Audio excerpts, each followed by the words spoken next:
Welcome students to your social science class. We were doing civics, chapter number 2, pillars of democracy. We have already covered 3 videos in this chapter. This will be my 4th video and this will be the last topic of this chapter, that is social and economic equality. If you remember, if you go back to the previous thing that we have done in chapter number 1, when we were studying about democracy, we discussed about social and economic democracy. Just think, remember we discussed, I told you that we are going out and we are voting, that is only a part of our political democracy. But what about a social and economic democracy? Social. Are we treating all the people in equal way? Is there no disparity? Is there no difference on the basis of caste, creed, color, region or religion? If no, then we are socially democratic. But if yes, then we are not socially democratic. Then we discussed about economic democracy, in which I told you that the amount of work that you are doing, you are getting income according to that. I'm not saying that everybody, maybe he is a highly qualified IITN or at a highly qualified post, he will get the same amount as just a 12th pass or a graduate is getting. I'm not saying that thing. But based on your capability, based on your caliber, you are getting the income that you are doing your work. Okay. So now this is the another feature of democracy, that is social and economic equality. You know, we have discussed various features which are important for a democracy. Out of that, one of the most important thing is equality and human dignity. Equality means to treat everybody on an equal basis. Okay, there should be no disparity, there should be no partiality.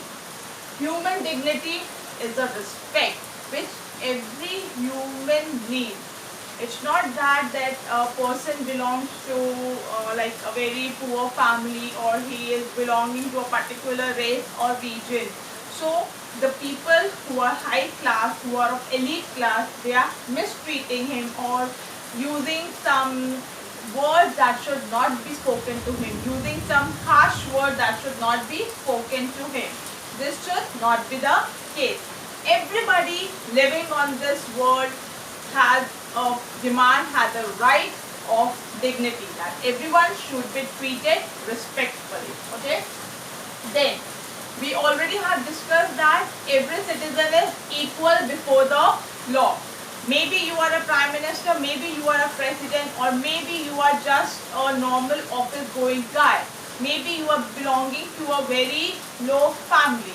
But when it comes to law, person here and the person here will be treated equally. Then, one more thing. Our society will only be called democratic when members are respected with dignity. Just remember this point. Our society will only be called democratic when members are respected with dignity. In the same way, our society will only be called economic democracy, economically democratic society, when there is no disparity between the people in getting their wages. Okay, everybody, no matter you belong to which caste, which region, which religion, the amount of work that you are doing, you will be getting your income according to that. Then social and economic equality, they are the essential conditions for democracy. Okay, these two things, you will only be called, our country will only be called a democratic country when we have achieved these social and economic equality, which is very important. So with this, we come to an end of this chapter. I will be giving you a short assignment now.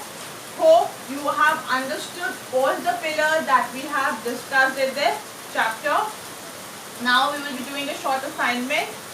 Then I will also be uploading your textual exercise and your notes on the parent portal. Please go through that. Please write it in your notebook and go through the video once again, okay? Because if you go through that video once again, you will understand in a much better way. So just write down the assignment that I am writing there.